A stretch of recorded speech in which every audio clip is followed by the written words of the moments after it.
Pardon the interruption, but I'm Mike Wilbon. The White Sox hired Tony La Russa. I'm Tony Kornheiser. You know who's furious? Who? Whitey Herzog. He's furious. You know, when I heard the La Russa news, it made me start thinking about managers of my youth. And man, Right. a lot of them are gone now. Think about Leo DeRocher, who managed the Cubs when I was a kid. So I think about Walter Alston and Al Lopez and Sparky Anderson and all these guys. Tony La Russa, 76. Yeah, but you know what? What? Tommy Lasorda is still with us. Lasorda, yes, he is. And Whitey Herzog is still with us. us. And Bill Verdon is apparently still with us, and I wouldn't have known that. Good for them. Welcome to PTI, boys and girls. In today's episode, baseball considers punishing Justin Turner. NBA players push back on a December start. And we got some Falcons football on Thursday night. God help us. But we begin today with the Chicago White Sox indeed hiring Tony La Russa to be their manager. La Russa is 76 years old, and he last managed in 2011 when he won the World Series with the St. Louis Cardinals. The White Sox are a young, improving team that made the playoffs this year and then fired Rick Renteria afterwards. Wilbon, this is your city. I know you're a Cubs guy, but it's your city. Do you like this hire? You know, Tony, I do. I mean, I realize, you know, you can be old and you can reminisce and you can say, oh, wonder, what about the good old days? I mean, the Bulls hired somebody. Maybe Phil Jackson's available. Tony La Russa's uniform is waiting. You know, the White Sox wear those uniforms that people said look like softball uniforms with the horizontal stripes. Yep. And they wear them on Sunday, at least at home on Sunday. Tony La Russa was in those. And, Tony, I guess what the White Sox are thinking, and Jerry Reinsdorf specifically, who really regretted his general manager later firing Tony La Russa because they had success with him. I guess what he's thinking is we got these young guys, and they need a firm senior hand. They need somebody with some experience to guide them and get the best out of them. Is it a gamble? Yeah, but everything's a gamble when you hire a coach or a manager. So is this more extreme than that? I don't know. So the headline, of course, is that La Russa is 76 years old. And Jeff Passan of ESPN is reporting that it has ruffled some feathers within the White Sox organization, and some employees are afraid that he will not be able to connect to younger players. And I'm saying this as somebody in my 70s, that when you work around younger people, which I don't in my attic, but I do if I ever get back to the studio, when you work around younger people, it keeps you a lot more current.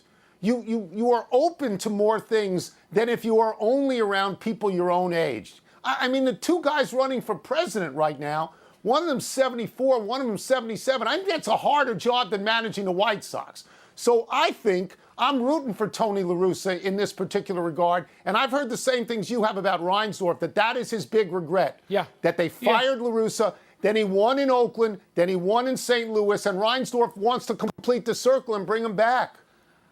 Tony, it's fascinating. It's going to be worth watching like all the time and every day. And so those 9 years, like how far has baseball evolved in 9 years from 2000 to 11? I don't think Tony La Russa would be removing a pitcher who'd given up 2 singles if he was in the World Series. All right, I don't think Tony La Russa would do that. But how much has the game evolved, and how much does La Russa have to evolve to stay current, as you said, and to gain the trust of those younger players and bench coaches and bullpen people? What does he have to do, or does he already have it because he's Tony La Russa? It's a good team, so it's sort of risky because they're on the trajectory up. Yeah, they are. I mean, but it makes it very interesting to watch. I went to a dinner with him a couple of years ago, sat at the table with him, thought he was brilliant, totally brilliant. 'Cause he is. So I'm happy for the move. Yeah. Happy for the move. We move now, we stay with baseball, but we move now to baseball's unhappiness with Justin Turner, which stems from Turner returning to the field for the post-game celebration, even though baseball officials specifically told him to stay in the clubhouse. And once on the field, they tried to get him to return inside. Turner had tested positive for coronavirus and at times pulled his mask down while on the field. Wilbon, what should baseball do to Turner?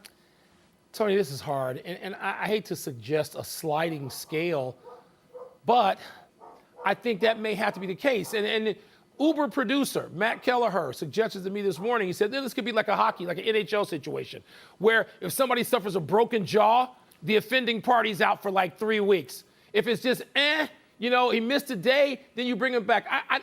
Part of me doesn't want to accept that, but it seems reasonable and logical. And if there are no consequences suffered by other people on that field when he was out there taking his mask off? Yeah. If there are no Yeah. consequences, I find it hard to say throw the book at him.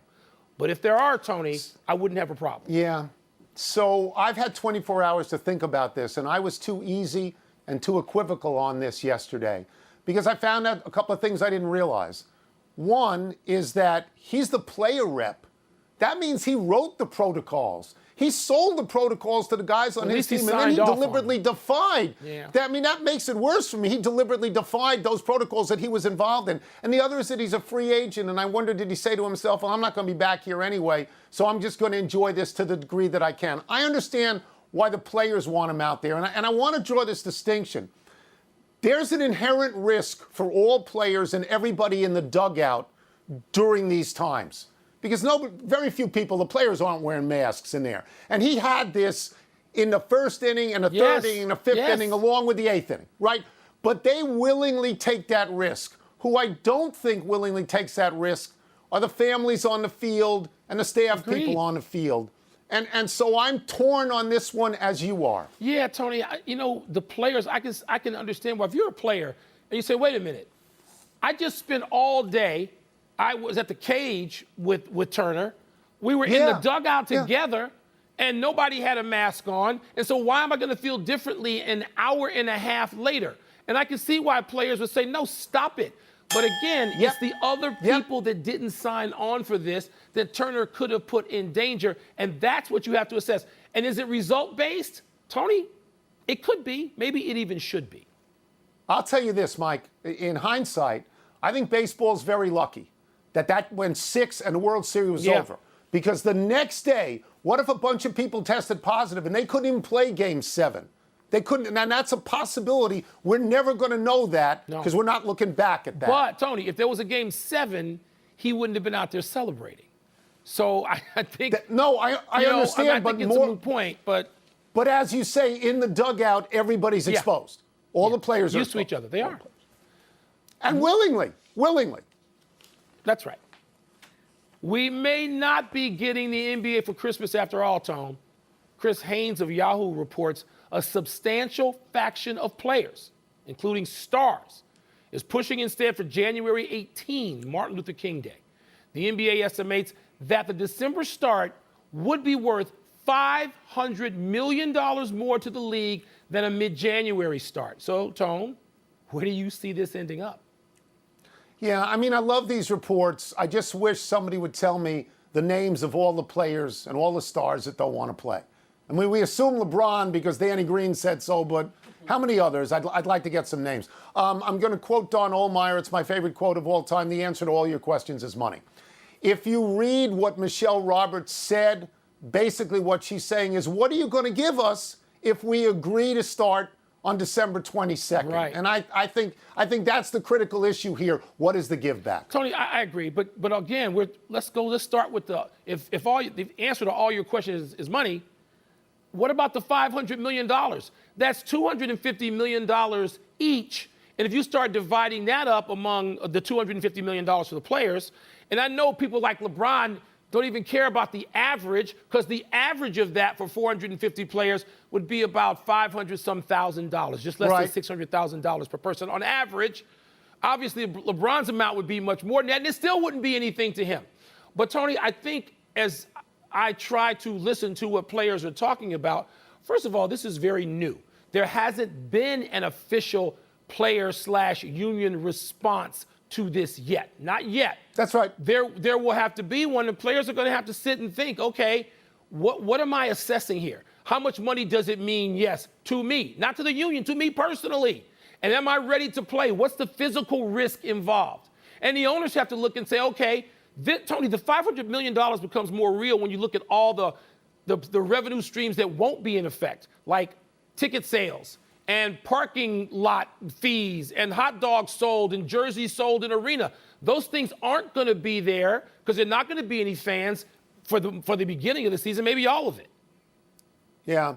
Well, let me get to this. If I played on Miami and I played on the Lakers, I wouldn't want to play. It's too soon. Agree. Maybe if I played on Boston, maybe if I played on Denver, I wouldn't want to play. But this is worth talking about. 8 teams haven't played since March. 6 more teams haven't played since August 13th, and 8 more teams haven't played since the end of August. So 22 teams out of 30 are going to get 3.5 months off. Yep. And if you start in mid-January and you got to get to 72 games so you don't have to give back TV money, you're going to have to go a lot of back-to-backs. You're going to have to go 3 and 4. There's an interesting thing in the Ringer that they want to, compress the travel so that you might be playing series like Sounds 3 smart. in a row against I like the team. that. That'd be fun. That'd be like the playoffs, wouldn't it? That'd be fun. It would be fun. Let's take a break. Coming up, who should Boston miss more, Tom Brady or Mookie Betts? Easy answer for me. And as the Steelers and Ravens prepare to meet each other, we compare their 2 coaches. I wanted to go back into the whole thing with Kevin Cash and Mookie Betts, but we're being faded out. I'll do it some other day. I'm going to come back at you, just so you know.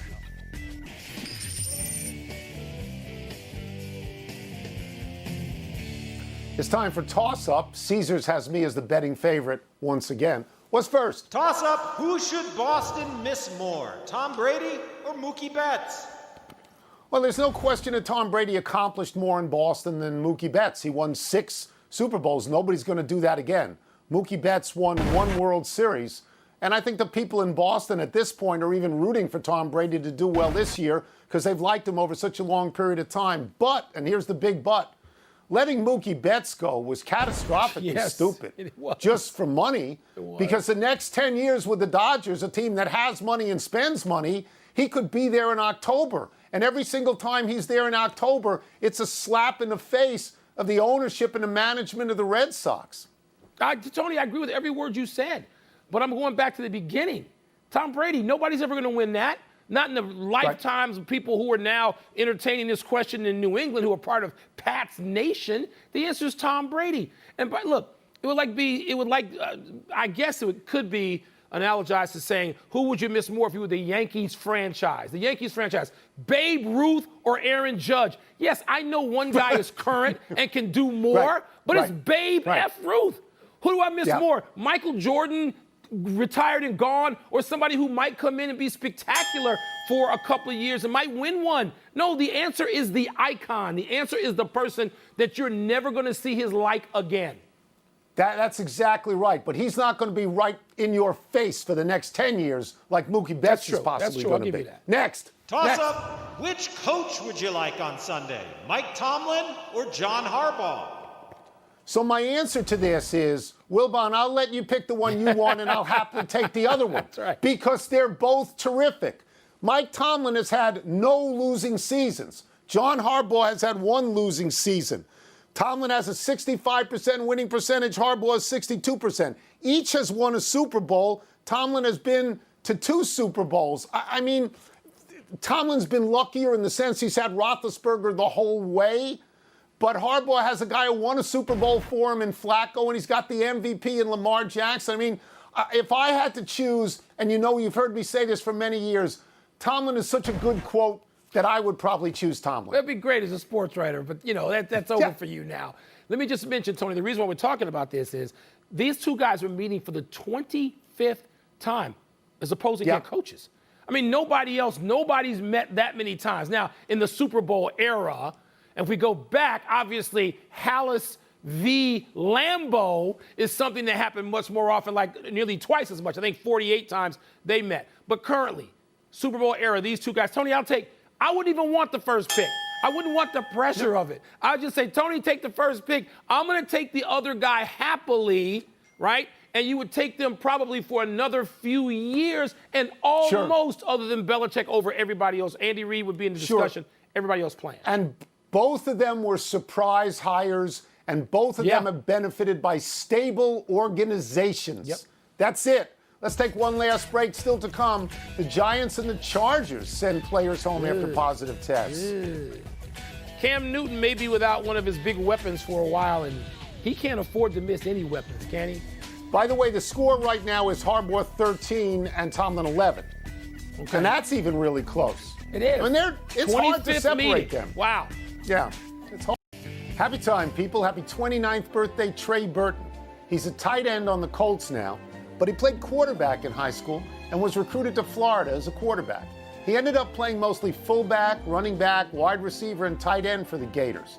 His highlight was breaking Tim Tebow's record by scoring 6 touchdowns in one game, 5 running and 1 by catching a pass. Burton signed as a free agent with the Eagles and has played for them, the Bears, and the Colts. 7 seasons in the NFL, 142 receptions, 13 touchdowns. All this is marginally interesting, but it isn't the reason we're doing Burton's birthday. We're doing it because Trey Burton is the guy who threw the Philly special touchdown pass to Nick Foles to help win the Super Bowl over New England when both he and Foles were on the Philadelphia Eagles. And I guarantee you, Burton will never have to pay for a cheesesteak in Philadelphia. Well, he'd have to pay for a steak in Chicago because he was signed by the Bears to a 4-year deal worth $32 million. Of course, he only played 2 years and then was cut. But, he had a pretty good first year, really good first year with 54 catches, and he was productive. But, somebody else is wearing 80 now in the Chicago uniform playing tight end. I think Jimmy Graham. Happy birthday, though. 54 catches in 1 year is pretty good. That was a good season. Yeah. Happy anniversary, Madison Bumgarner. On this day 6 years ago, the San Francisco Giants ace, starting pitcher, came out of the bullpen to throw 5 scoreless innings of relief in Game 7 of the World Series and save the victory over the Kansas City Royals. This was just 2 days after pitching a complete game shutout over the Royals. You think Kevin Cash has a quick hook? Bruce Bochy did not. Bochy knew where his bread was buttered. He managed Bumgarner through 3 world championships. In this one, Bumgarner was beastly. He went 21 innings, gave up 1 run, had 17 strikeouts, a 0.43 earned run average, won 2 games and saved 1. That's almost incomparable, and it won Bumgarner the World Series MVP.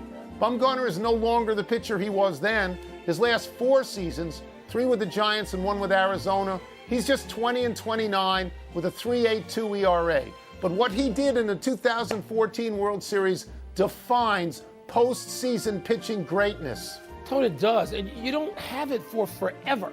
And you would hope your manager of all people would let you be out there and do what you do and do what you do for your team and for him.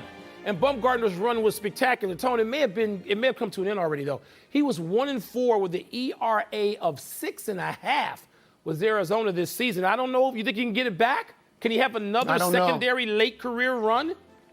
I don't know, but you've taken shot after shot at Kevin Cash. I'm happy about that. I got weeks. Happy trails to Christian McCaffrey returning for the Panthers tonight. Yes, there is a Thursday night game, and no, it isn't much of a draw. It's the largely faceless Carolina Panthers against the awful, choking Atlanta Falcons, who really need to keep Arthur Blank off the sideline. The game just got a little less compelling, if possible, because all-pro running back Christian McCaffrey won't be activated. McCaffrey's going to continue to rest the high ankle sprain he suffered during Week 2. Interestingly, the Panthers were 0-2 when McCaffrey went down, and they've been 3-2 since, in large part because running back Mike Davis has averaged over 100 yards from scrimmage in the first 4 games of McCaffrey's absence. Carolina has done okay with new coach Matt Rule and new quarterback Teddy Bridgewater. Atlanta finds new and humiliating ways to lose every week. Wilbon, I assume you will be glued to this game. Tony, I probably will be. I mean, there's no other sports on tonight to watch for me. I'm sure there's some collegiate something or other, but I will watch this. And Carolina was 3-0 without McCaffrey. They won their first 3 games without him, and they lost to the Bears, and they lost subsequently again. But, it's showing they're able to evolve and develop other players in his absence, and that is pretty good for Matt Rule, isn't it? So I feel the same way you do. We had that glut of games. We had basketball and hockey and baseball, and every night we could go from game to game. Now we're in the NFL and maybe college football, depending on what happens. Yeah. And you say to yourself, whatever's on, that's what I'm watching I'm tonight. signed up. Yeah, no errors today. Let's go to the big finish if we could. The New York Giants and Los Angeles Chargers both had an offensive lineman test positive. Your thoughts? The players and close contacts are quarantined, Tony. You hope it doesn't spread beyond that. Julian Edelman had knee surgery. He will miss at least this week's game against the Bills. That's a big loss, isn't it? Well, if you have surgery and you're only going to miss 1 game, what kind of magic surgery is that? At least Julian Edelman is a great all-purpose player for many years with the Patriots. He leads them with 21 receptions. But you go over the middle, Mike, you get knocked out. Yeah, he might be used up now. You get knocked out. Hell of a career. Your Big Ten rejected Nebraska's attempt to replace Wisconsin with FCS school. I guess that's D2. UT Chattanooga, is that the right call? We're going to stick with the Big Ten schedule. One school, they're not listening. The AD, maybe the football coach. Don't get me started. Jags quarterback Gardner Minshew has multiple fractures and strained ligaments in his right thumb. That's significant. His throwing hand, right? It's his throwing hand. He's on the bye. Let's see if he can get it back, or it's Mike Glennon. Last one, Europa League back in action today. Anything stand out? Shakhtar. Jose Mourinho and Tottenham lost to Antwerp 1-0. Respect for Antwerp, Tony. I'm talking to you. Shakhtar O'Neal. We're out of time. Try to do better the next time. I'm Tony Kornheiser. I'm Mike Wilbon. Same time tomorrow, Knuckleheads. You can get the PTI podcast on the ESPN app or Apple Podcasts. Tracy Callahan.